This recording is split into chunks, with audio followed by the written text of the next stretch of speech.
6절 말씀입니다. 제가 가진 성경으로 신약성경 약 365쪽 정도 되겠습니다. 365쪽 신약성경 히브리서 11장 6절 말씀입니다.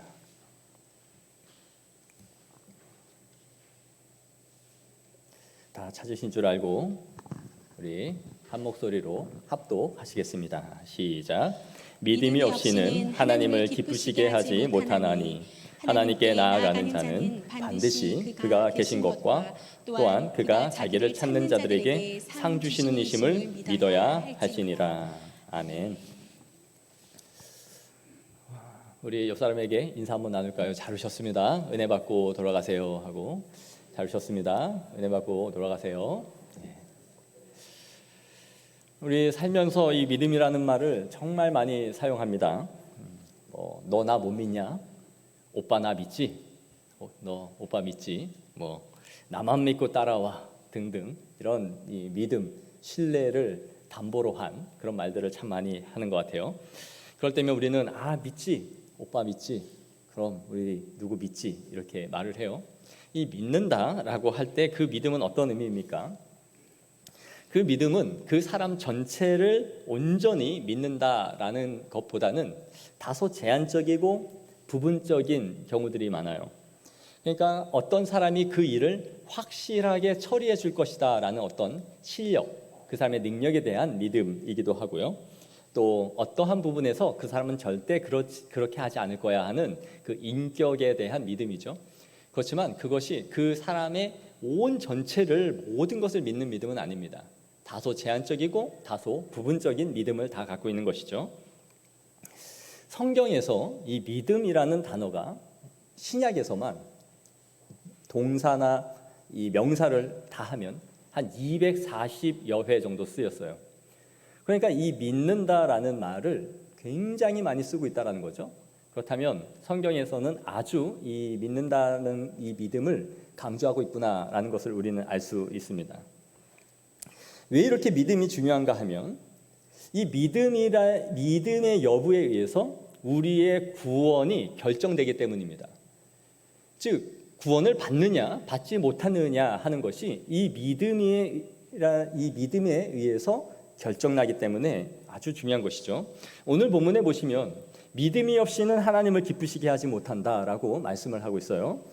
기쁘시게 한다라는 말은 여기서 만족시키다라는 뜻입니다. 그러니까 믿음이 없이는 하나님을 기쁘시게 하거나 만족을 시킬 수가 없다라는 의미예요. 하나님을 기쁘시게 하기 위해서는 믿음이라는 것이 아주 필수적인 요소임을 성경이 말씀해 주고 있는 것이죠. 그럼 이 믿음이 어떤 믿음이어야 하느냐 하는 것이 중요한 것인데 오늘 그것을 우리가 살펴보고자 하는 거예요.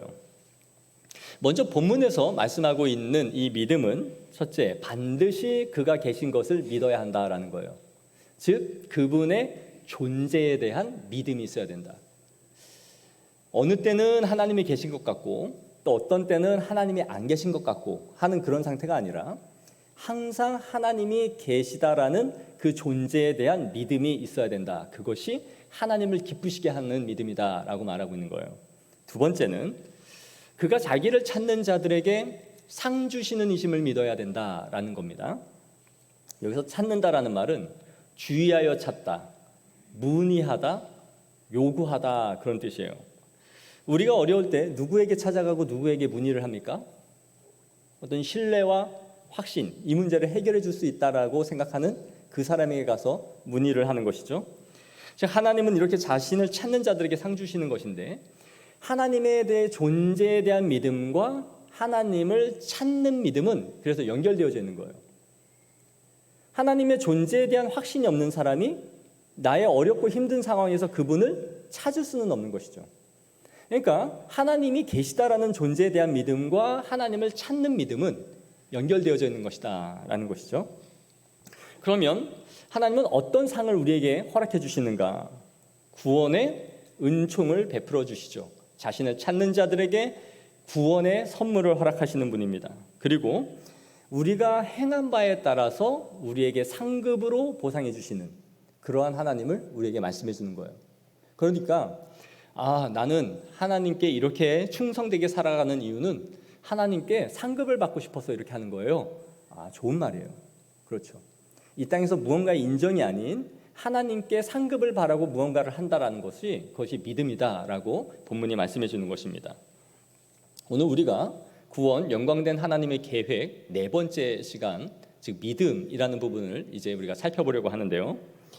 믿음이 구원을 얻는 데 있어서 필수적이고 절대적인 것이라면 과연 어떤 믿음이 구원을 얻는 믿음인가 하는 것을 이 시간 우리가 살펴보려고 하는 거예요.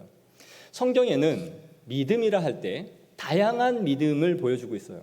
그런데 구원을 얻는 믿음은 따로 있다라는 것이죠. 생각해 보세요. 너 나 믿지? 오빠 나 믿지? 오빠 믿지라고 할 때 이것도 믿음이에요. 우리가 이발관에 누워서 목을 적기고 면도를 하죠, 이발사가. 근데 그 사람이 내 목을 딸 거라는 생각을 해보셨어요? 그 면도날로 사람을 잡을 수 있는데 버젓이 누워서 눈도 감고 있단 말이에요. 그런데 이 사람이 나를 죽일 것이야 라는 생각을 갖지 않고 내 목을 펴주죠. 이것도 믿음이죠. 그러니까 다양한 믿음의 형태는 있단 말이에요. 그런데 이 믿음이 그 사람에 대한 신뢰는 아니잖아요. 그러니까 우리가 믿는다라고 할 때는 많은 형태들이 있지만 구원을 받는 믿음과 구원을 받지 못하는 믿음이 있다라는 것을 우리가 이 시간 살펴보려고 하는 것입니다. 첫째는 역사적인 믿음이라는 게 있어요. 많은 사람들이 나폴레옹, 이순신, 세종대왕과 같은 어떤 역사적 인물들을 이 사람이 실존했음을 믿습니까? 라고 하면 여러분 믿습니까? 안 믿습니까? 믿어요? 안 믿어요? 대부분 믿죠. 어떻게 믿어요? 본 적이 있나요? 어디서요? 사진으로요?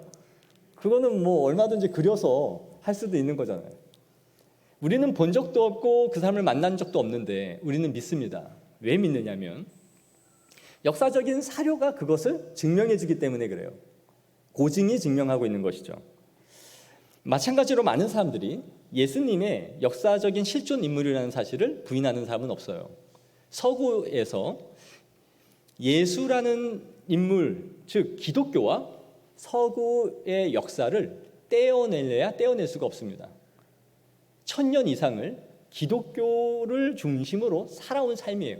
그러니까 예수님을 부인하는 사람은 아무도 없습니다. 성경에 있는 많은 증거일 뿐만 아니라 역사적인 자료에서도 예수님이 존재하기 때문에요. 그러나 그 사람들이 예수님을 나를 구원하시는 분으로 고백하는 것이 아니죠. 역사적으로 단순히 존재했던 좋은 분 정도로 생각을 하는 것입니다. 이게 역사적인 믿음이에요. 두 번째는 이적의 신앙입니다. 이적에 대한 믿음은 하나님이 자신에게 기적과 이적을 베푸실 수 있는 분으로 믿는 믿음입니다. 이 믿음은 구원과 연결이 될 수도 있고 연결이 되지 않을 수도 있어요. 예수님께 병 고침을 받겠다고 수없이 많은 사람들이 줄을 서서 따라왔습니다. 그리고 그 믿음은 어느 정도였느냐면 그분의 옷자락을 스치기만 하고 만지기만 해도 내 병은 나을 것이다라는 확신을 갖고 왔어요. 그러면 그렇게 병 고침을 받은 사람들이 다 예수님의 제자가 되고 예수님을 따랐습니까? 그렇지 않죠. 누가복음 17장에 보면 예수님이 길에서 나병 환자 10명이 자신에게 와서 자신의 나병을 치유해달라고 요청을 받습니다. 그리고 예수님이 10명을 다 고쳐주시죠. 그리고 나서 한참 지나갈 때에 한 사람이 와서 엎드려서 감사해요. 누구인가 봤더니 예수님께 고침을 받은 나병 환자였습니다. 예수님이 묻죠. 내가 10명을 고쳐주었는데 나머지 9은 어디 있느냐? 단 한 사람만 예수님께 왔던 거예요. 그러니까 성경에서 수없이 많은 사람들이 기적과 이적을 체험하고 예수님의 떡을 먹기도 하고 병고침을 받았지만 그들이 예수님의 제자가 되지 않고 예수님을 떠나갔다라는 것을 성경은 보여주고 있는 것입니다. 이게 기적에 대한 믿음이에요. 오늘날도 많은 사람들이 예수님을 믿어서 기적을 체험하기도 합니다. 불치병이 낫기도 하고 삶에 정말 사람의 힘으로 해결할 수 없는 일들이 예수님을 믿어 해결되는 것을 보기도 하죠. 그러나 그 사람들이 다 신앙을 갖느냐? 그렇진 않아요. 어느 순간 보면 세상을 향해 다 떠나가 있는 것을 보게 됩니다. 나는 이것만 체험하면, 이것만 해결되면 믿을 거야. 아니요. 그렇게 하여 그것이 기회가 되고 계기가 돼서 하나님을 믿는 사람들도 있지만 아무 상관없이 신앙을 등지는 사람들도 있다라는 거예요. 이것은 단순히 기적의 믿음이었을 뿐이죠. 세 번째는 일시적인 믿음이라는 것이 있습니다. 교회에 와서 설교를 듣거나 복음을 들을 때에 양심의 자극을 받거나 막 죄에 대해서 얘기하니까 어떤 자극을 받고 혹은 감동을 받아요. 그렇게 해서 신앙생활을 시작하는 것이죠. 세상에서는 느낄 수 없는 무언가에 우리가 끌리기도 하고 또 인간관계가 다른 것을 보면서 매력을 느끼기도 합니다. 또 성경의 가르침이 좋아서 신앙생활을 하기도 해요. 그러나 우리가 지난주에 살펴봤듯이 씨 뿌리는 비유에서 일시적인 회심이 있다라고 말씀을 드렸죠. 일시적인 회심은 일시적인 믿음을 만들어내는 거예요. 마태복음 13장 21절에 그 속에 뿌리가 없어 잠시 견디다가 말씀으로 말미암아 환난이나 박해가 일어날 때에는 곧 넘어지는 자요. 즉 잠시 신앙생활을 시작할 수 있지만 그 믿음이 끝까지 견고히 가지 못하는 믿음이 있다라는 것입니다. 뿌리를 내리지 못하는 믿음인 것이죠. 환난이나 박해가 오면 금방 시들어지는 믿음이 있다라는 것이죠. 그리고 그것이 단순히 한두 번 교회에 와서 끝이 나는 것이 아니라 직분자일 수도 있고 봉사를 할 수도 있고 여러 곳에서 섬김의 모습을 보여줄 수도 있다. 그러나 끝까지 구원의 길로 가는 것으로 종지부를 찍지 못한다면 그것은 다 일시적인 믿음으로 끝이 난다라는 것을 우리에게 보여주고 있는 것입니다. 그렇다면 진정으로 구원을 받는 믿음이 무엇일까요? 우리가 그것을 이제 살펴보려고 하는 것입니다. 그것은 하나님의 부르심을 통하여 중생, 다시 태어남을 얻는 것이죠. 그리고 그 생명의 씨앗이 영혼에 심기어진 상태가 있어야 된다라는 것을 말씀드렸어요. 그래서 철저한 회개와 돌이킴이 있는 상태, 마음을 전향한 상태가 바로 구원을 얻는 믿음으로 가는 것임을 말씀드렸습니다. 바로 진정한 믿음이란 성령에 의해서 다시 살아나는 것이며 복음에 대한 확신을 갖는 가운데 그리스도 안에 있는 풍성한 성경의 약속들을 절대적으로 신뢰하고 절대적으로 믿는 상태가 바로 구원을 얻는 믿음이에요. 이제 구원을 얻는 믿음에는 요소들이 있는데 어떤 요소들이 우리에게 있어야 내가 구원을 얻는 믿음을 확실하게 갖고 있구나라는 것을 이 시간 이 말씀을 통해서 알기를 원합니다.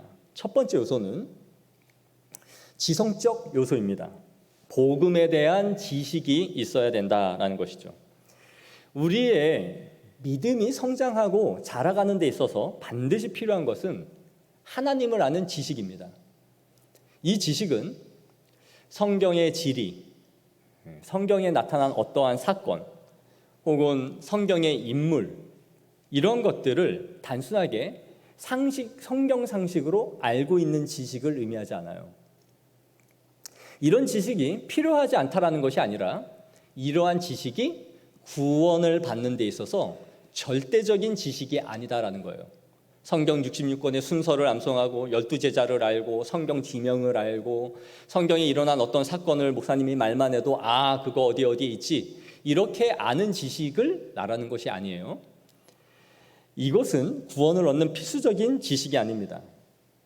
세계적인 신학자, 석학들 중에서는 세계에서 명성을 신학계에서 이름을 냈으면서도 예수님을 하나님의 아들로 믿지 않는 신학자들이 있어요.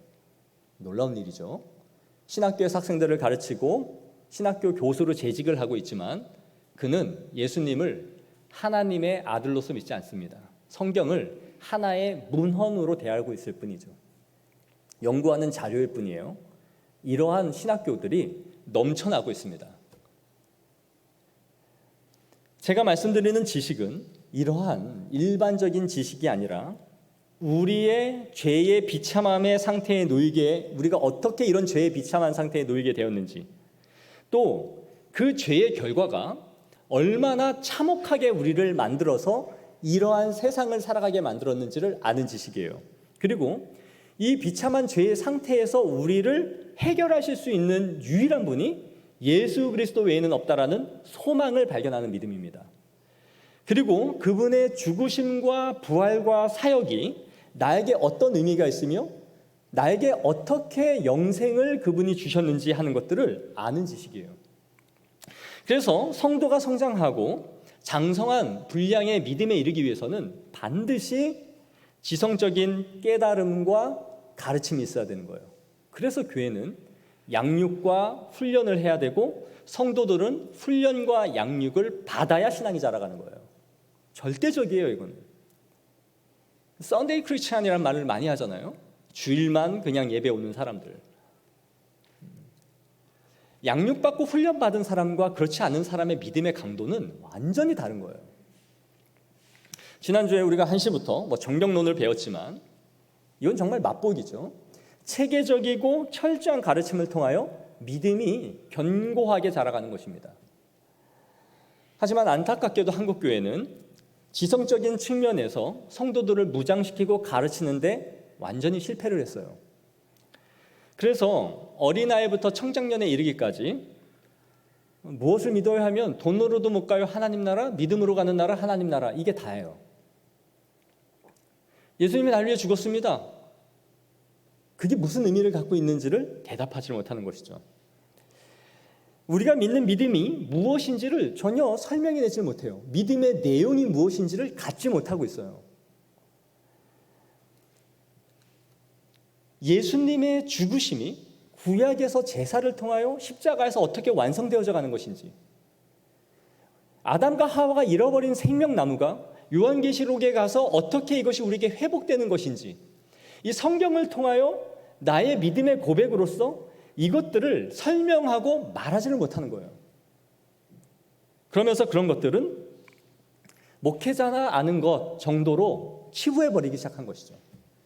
그래서 믿습니까? 라고 하면 아멘 아멘 하는 훈련은 받아가지고 아멘은 잘하는데 그것이 무엇을 믿고 있는지를 성도들이 말하지를 못하는 거예요. 그래서 자기 스스로도 무엇을 믿는지를 알지 못하니 구원에 대한 확신이 없고, 확신이 없으니 누군가에게 증거하지 못해요. 전도를 못하는 거예요. 이렇게 된 상태에 이단들이 득세를 하기 시작한 것이죠. 이단들이 이 땅 가운데 이렇게 많아진 이유는 한국교회가 지성적으로 성도들을 말씀으로 양육하고 훈련시킨 데 완전히 실패한 결과예요. 그리고 한국교회는 무엇을 했느냐면 열심히 기타 치고 찬양하고 뛰면서 세계를 향하여, 열방을 향하여 선교하자 그러고 다 밖으로 나갔어요. 그리고 그것이 살아있다라는, 생동감이 있다라고 착각을 하기 시작한 것이죠. 그러나 그때의 이단들은 수없이 성경 공부를 시켰고 지금도 엄청난 공부를 통해서 포교 활동을 시작하고 있는 거예요. 한국교회는 이 30-40년 동안 이걸 대처해내지 못하고 열심히 밖으로 일을 하는 동안 그들이 준비하여 지금 이 교세를 이렇게 넓혀간 것입니다. 구원을 얻는 믿음의 요소는 성경의 지식과 상식들을 많이 아는 것이 있는 것이 아니라 하나님 앞에서는 내가 어떤 의로움도 내세울 수 없고 그 가운데서 절망하게 되는 거예요. 그리고 구원받기 위해서는 나의 의지나 힘이나 공로가 아닌 예수 그리스도의 보혈의 공로 외에는 나에게는 어떤 것도 이 죄에서, 사망에서 생명으로 끌어올릴 수 없다는 것을 알게 되고 그 앞에 엎드리게 되는 것이죠. 그래서 예수 그리스도를 통하여 죄를 사하여 주시는 것이 무엇인지를 깨닫게 되고 예수님을 통해서만이 하나님을 갈 수 있다, 하나님께 나아갈 수 있다라는, 예수님이 우리의 가교가 되어 주심으로 하나님과 우리의 막힌 끈을, 막힌 다리를 그분이 이어주셨다라는 확신을 갖게 되는 것, 그것이 바로 믿음의 지성적인 요소예요. 성경에서의 안다라는 표현은 믿는다라는 것과 동일한 의미를 갖고 있는 거예요. 여호와를 알라, 힘써 여호와를 알라, 그의 빛은 새벽빛과 같다. 알라라는 것은 이스라엘 백성들이 언제 하나님을 모른 적이 있었습니까? 여호와, 엘로힘, 아도나이, 하나님을 모른 적이 없어요. 근데 왜 호세아 선지자는 알라라고 말을 해요? 아는 게 아니라 믿으라. 이 같은 의미란 말이에요. 아는 것은 곧 믿음을 의미하는 것이 성경의 화법이에요. 바로 이 지성적인 측면, 하나님을 아는 것과 믿는 것이 연결되어져 있음을 말하는 것이죠.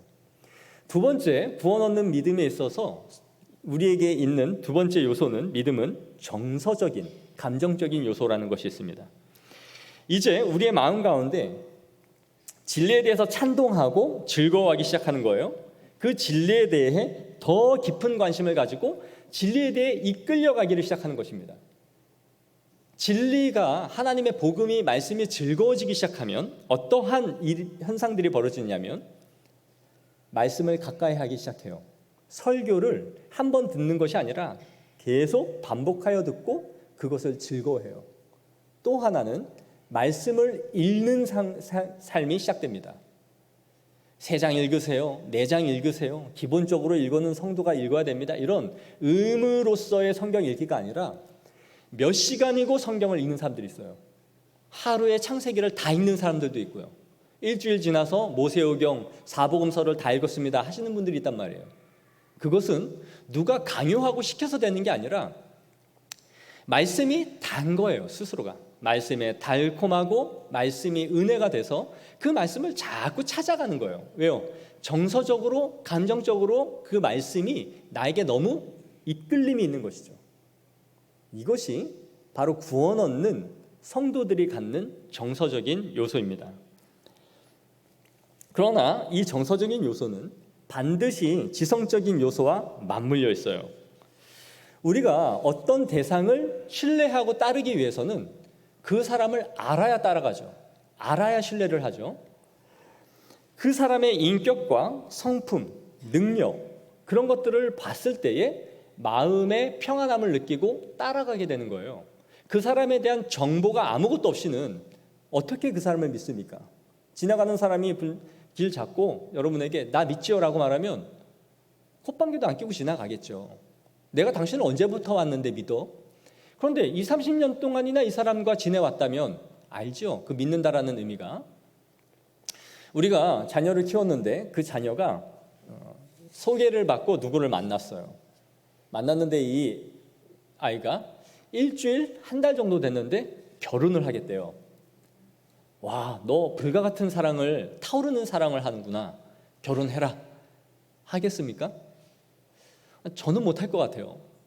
그렇게 해서 잘 사는 사람도 있지만 그렇게 불같이 타오르다가 종국에는 성격이 안 맞는다 하여 다시 헤어지는 경우들도 있잖아요.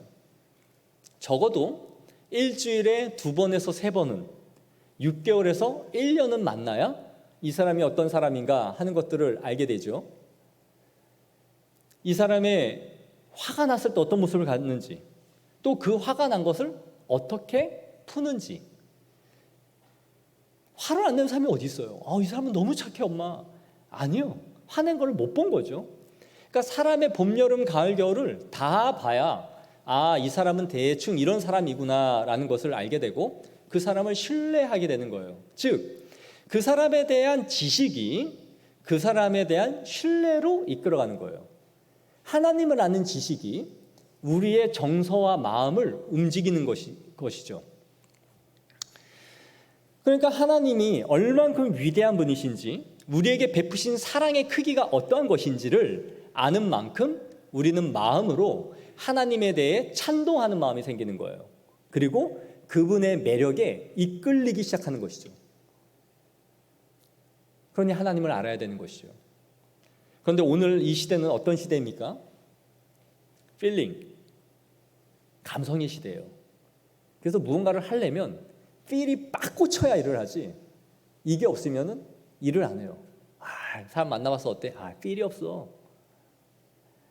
CF를 보시면 알 수 있죠. 요즘 CF를 보면 정보 전달을 잘 해주나요? 정보 전달을 안 해요. 20초에서 30초 사이에 사람들의 마음을 그냥 끌어들이는 것이 목적이에요. 그래서 그 마음을 끌어들이기 위해 연예인들을 쓰죠. 잘생기고 예쁜 연예인들을 써서 저 사람이 저거를 쓰니까 나도 한번 써봐야지 하는 마음을 갖게 되는 거예요. 감성을 자극하는 거죠. 그래서 여러분들이 저한테 이렇게 끌리는 거잖아요. 웃으라고 했는데 이 험악한 분위기가, 마음을 열고 설교를 들으세요. 마음을 열고. 그 딱딱한 마음에는 설교가 들어가지 않아요.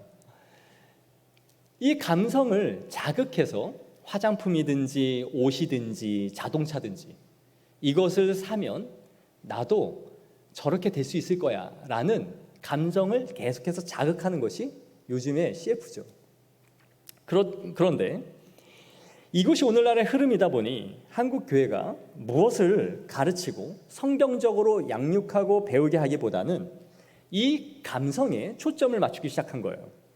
찬양을 하고 악기를 동원하고 조명은 사이키를 켜고 하면서 집회에 가면 청소년들을 열광의 도가니로 들끓게 하는 것이죠. 막 방방 뛰고 찬양하고, 그렇게 있다 보면 마음도 뜨거워지고 또 가슴이 뜨거워지다 보니 눈물도 막 나요. 막 손 들고 뛰고 이러고 막 두세 시간 하고 오면 막 눈물도 흘리니까 카타르시스도 느껴지고 내가 하나님을 만났다 생각하면서 오는 거예요. 그런데 현실에 돌아오면 어떻습니까? 아무것도 변한 게 없어요. 아무것도. 제가 전도사 때 고등부 사역을 하면서 아이들을 데리고 집회에 갔습니다. 모 집회에 갔더니 막 2박 3일 동안 하면서 돌아와서는 저는 뭐 못 들었지만 막 방언 터졌다고. 그러면서 다음날 주일날 갔더니 그 엄마가 와서 우리 아이가 집회에 가가지고 방언이 터졌대요. 막 그래요. 제가 콧방귀도 안 꼈습니다. 왠지 아세요? 걔가 주일날 교회를 안 왔습니다. 목금토 수련회 끝나고 주일날 예배를 안 왔어요. 왜요? 피곤하다고 잔대요. 이해가 가세요? 하나님을 경험하고 하나님을 만났는데 다음날 피곤하다고 교회를 안 와요. 이걸 하나님을 만났고 방언이 터졌다라고 기뻐하고 좋아할 일인가요? 감정이 들끓은 거죠. 감정의 믿음이에요. 감성적으로. 그래서 이 지성적인 요소와 정서적인 요소가 반드시 있어야 돼요. 마지막으로 무엇이 있어야 되느냐면 의지적인 요소가 구원을 얻는 믿음에는 반드시 있습니다. 예수 그리스도 외에는 구원의 길이 없다라는 것을 지성적으로 깨달았어요. 그리고 마음으로 복음이 즐거워지고 동의를 하기 시작해요. 진리는 우리 주 예수 그리스도 외에는 없다. 그러면 그렇게 되면 우리의 마음 가운데는 확신이 생기게 되고, 확신이 생기게 되면 이제는 결단하게 되는 거예요. 나의 지난날의 그릇된 삶을 청산하게 되고 하나님의 뜻대로 이제는 살아보겠다라는 마음의 결심을 하게 되는 것이죠. 이게 의지가 발동이 되기 시작하는 거예요. 의지의 발동이 되어 확신을 하기 위해서는 반드시 두 가지의 요소가 있어야 되는데, 첫째는 하나님의 말씀이 진리다라는 객관적인 확신이 있어야 돼요. 하나님의 말씀에 대한 객관적인 확신.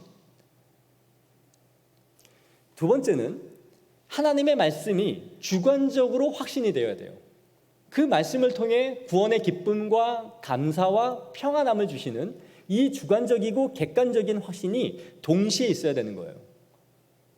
객관적으로 하나님의 말씀이 하나님의 말씀이다라는 이 확신이 있으면서도 주관적인 확신이 없으면 우리의 믿음은 의지가 생기지 않아요.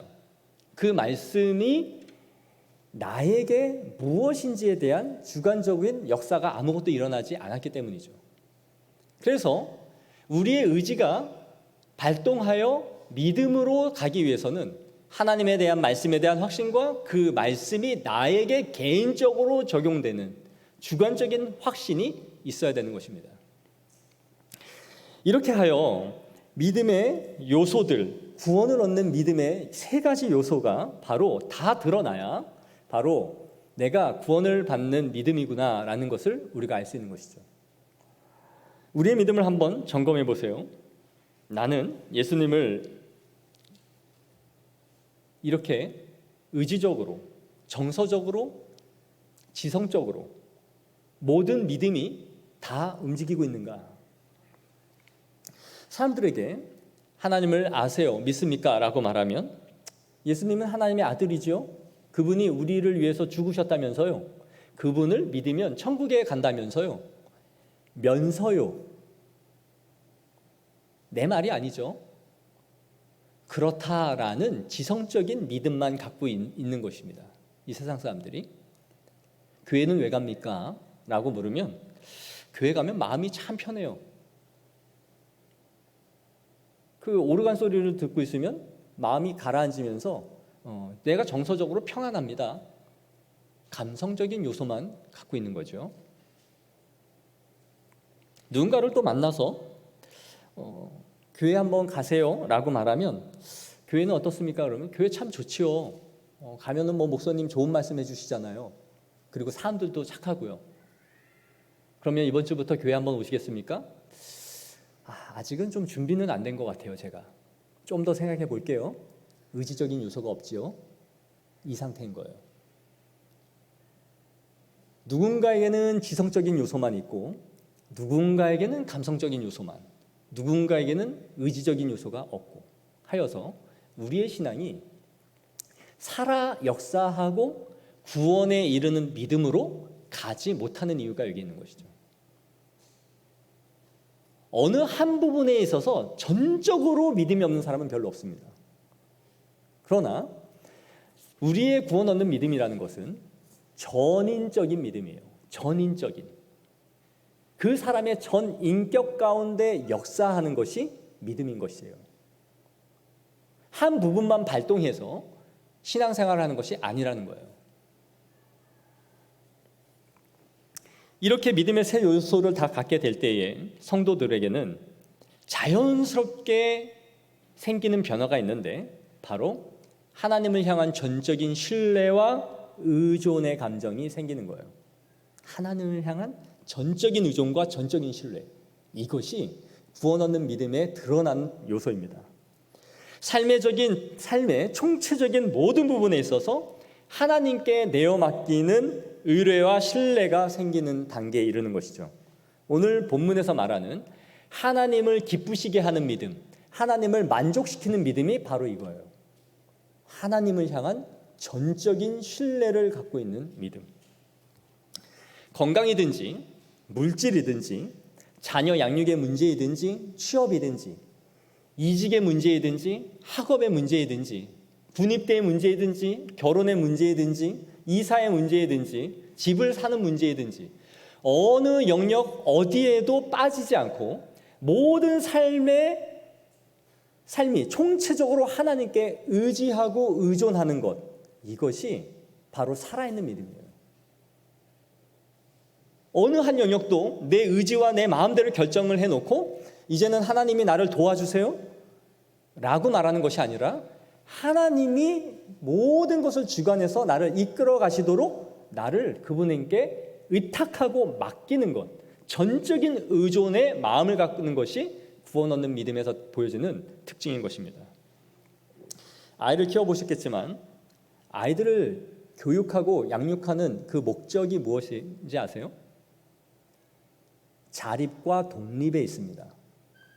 이 아이가 한 명의 사회의 구성원으로서 자리매김하여 스스로 자립하고 독립하여 지성적으로, 의지적으로, 감성적으로 이제는 부모에게 완전히 독립한 하나의 인격체로서 자리매김할 수 있도록 아이들을 그때까지 서포트해 주는 것이 교육의 목적이에요. 어느 순간 우리 아이들은 우리의 품을 떠날 거예요. 치마폭에 둘러싸여서 우리를 마냥 귀찮게 하던 그 아이들이 이제는 부모의 품을 떠나기 시작할 것입니다. 그때가 되면 부모들은 그래도 그때가 참 예쁘고 좋았는데 하면서 아쉽겠지만 결국은 이 아이들은 우리의 품을 떠날 것이고 떠나야 되는 것이 우리의 교육의 목적이에요. 부모가 어린아이들을 키우면서 느끼는 즐거움과 행복이 무엇일까요? 아이에게 부모가 자신의 인생의 전부라고 느낄 때 가장 행복을 느껴요. 그렇지 않아요? 엄마 아빠에게 모든 필요한 것들을 아이들이 공급을 받고 정서적인 도움을 얻고 밖에 나가서 상처를 받거나 안 좋은 얘기를 들으면 쪼로로 엄마한테 달려와서 물고 말하고 자신이 어떤 일이 있었다라고 막 말하고 위로를 받는 그런 모습. 왜요? 이 아이에게는 엄마는 아빠는 내 편이야. 항상 나를 보호해주고 지켜주는 사람이야. 나는 그 신뢰와 확신이 있기 때문에 아이가 그렇게 하는 것이죠. 그리고 그렇게 하는 걸 볼 때에 부모는 마냥 좋아요. 이것이 하나님과 우리와의 관계예요. 성경에 누구든지 어린아이와 같지 아니하고는 하나님 나라에 들어갈 수 없느니라 라고 하신 말씀의 의미가 바로 이것이에요.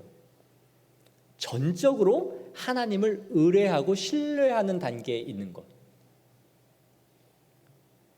엄마 아빠가 그걸 아이들에게 해주면서 정말 기쁨을 누리는 거예요. 왜요? 아이들이 뭐 선물 하나 가지면 그거 갖고 한 3년 갖고 노나요? 길어야 한 일주일 갖고 놉니다. 근데 그걸 받았을 때 갖는 그 행복한 미소와 엄마 아빠가 우리 세상의 최고예요. 아빠가 나의 아빠여서 좋아요. 아빠 나의 꿈을 이뤘어요. 이런 말을 들으면 부모의 기분이 하늘로 한번 올라가죠. 하나님이 영광을 받으신다라는 의미가 이거예요. 무언가를 하나님 앞에 갖다 바치고 내 삶을 깨뜨리고 그건 그 다음 문제고, 하나님께 영광을 받는다는 것은 우리가 하나님의 구원을 은총을 받은 것에 대해서 기뻐하고 이 자리에 모여서 찬미하고 예배를 통해 하나님을 영화롭게 하고 우리의 찬양의 가사 속에 그분이 구속의 은혜를 마음을 담아 올려드리고 내가 예수 믿었다라는 그 사실 자체가 기쁘고, 이게 하나님께 엄청난 영광이 된다는 거예요. 우리가 하나님을 믿어 기뻐하고 행복한 주 안에서 기뻐하는 그 모습 자체가 하나님께 최고의 영광이에요. 최고의 기쁨이에요. 우리가 우리 자녀들이 내가 해준 것을 보고 기뻐하듯 우리의 기쁨이 하나님의 기쁨이 되는 것이에요. 그것이 신앙생활의 최고의 정점이고 목표에 있는 것입니다. 그래서 구원의 감격을 누리는 성도만이 하나님을 영화롭게 할 수 있어요. 구원이 시덥지 않은 사람들, 구원은 다 받는 것이다 라고 생각하는 사람들이 가장 뜨뜻미지근한 신앙생활을 해요. 그건 절대적인 거예요. 이 세상의 교육은 부모와 자녀의 독립을 준비시키는 것이지만 신앙은 그렇지 않습니다. 신앙은 우리가 양육하고 훈련받고 자라가면 자라갈수록 하나님과 더 긴밀해지고 밀접해지고, 하나님을 떠나면 죽을 것 같고 하나님의 은혜 안 주시면 마음이 답답하고, 말씀을 통해 은혜가 막히면 내가 무슨 죄가 있어서 하나님이 나에게 말씀의 통로를 가리우셨는가, 이것이 염려가 되고 걱정이 되는 것, 이것이 신앙이에요. 세상 교육은 끊임없이 부모와 독립한 개체로 만들어내기 위해 준비시키는 거라면, 신앙이 자라가고 있다는 것은 하나님이 없으면 난 이제 끝입니다. 하나님이 없으면 절망입니다.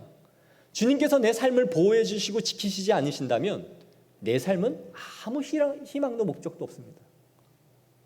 사업이 잘 돼서 매일같이 쌓여지는 돈도 나에게는 의미가 없고, 내 자녀들이 출세하여 그들이 바라는 대학이나 취직을 하는 것도 나에게는 큰 기쁨은 아닙니다. 오직 예수 그리스도가 내 안에 있을 때에 가장 기쁨이 됩니다를 아는 것이 바로 신앙인 거예요. 전적인 의존과 신뢰가 생기는 것이죠. 사랑하는 성도 여러분, 말씀을 맺겠습니다. 이러한 믿음이 우리에게 있어야 되는 거예요. 우리는 하나님을 향한 전적인 의뢰와 신뢰가 있습니까? 그분을 향해 깨닫고 알아가는 것이 말씀 가운데 계속 삶 가운데 있습니까? 그리고 그 말씀을 아는 만큼 내 정서적인 마음이 변화되어지고 하나님의 말씀에 이끌림이 있고 그분을 기쁘시게 하며 살아가고 싶다라는 이 정서적인 이끌림이 있습니까? 그리고 이 가운데 의지의 결단을 통하여 하나님 앞에 더 나은 삶을 살아가기 위하여 끊임없이 자신을 채찍질하고 주님 앞에 내어드림이 있습니까? 이것이 바로 구원을 얻는 살아있는 능력 있는 믿음인 줄 믿습니다. 사랑하는 우리 향기로운 교회 성도 여러분, 우리의 믿음을 점검해 보십시오. 그리고 이렇게 살아있는 믿음은 반드시 내 삶의 모든 영역에 있어서 하나님께 전적으로 신뢰하고 의뢰하고 의탁하는 삶으로 나아가는 것입니다. 그러한 은혜가 우리 모든 성도들에게 임하기를 소망합니다. 기도하겠습니다. 자비로우신 하나님 아버지, 오늘 우리에게 구원을 얻는 믿음이 무엇인지 이 말씀을 통하여 우리가 살펴보았습니다. 하나님을 향한 지식이 날마다 풍성하게 자라가게 하여 주시고, 주님을 향한 거룩한 정서가 우리 마음 가운데 있게 하여 주시고, 그러한 암과 깨달음과 우리의 마음의 변화가 우리의 삶을 바꾸어 하나님 앞에 내어드리는 의지와 결단으로 나아갈 수 있도록 하나님 역사하여 주시옵소서. 믿음이 연약한 성도들이 있습니까? 믿음을 더하여 주시고 구원의 감격과 기쁨으로 넘쳐나게 하여 주시며 머리로서 아는 교만한 믿음이 되지 않게 하여 주시고 감정으로 들끓는 믿음이 되지 않게 하여 주시고 의지가 없는 믿음 되지 않도록 하나님 역사해 주셔서 하나님의 베풀어 주신 그 구원의 은혜를 풍성히 누리고 인격적으로 전 삶을 하나님 앞에 내어드릴 수 있는 살아있는 믿음으로 살아날 수 있도록 역사하여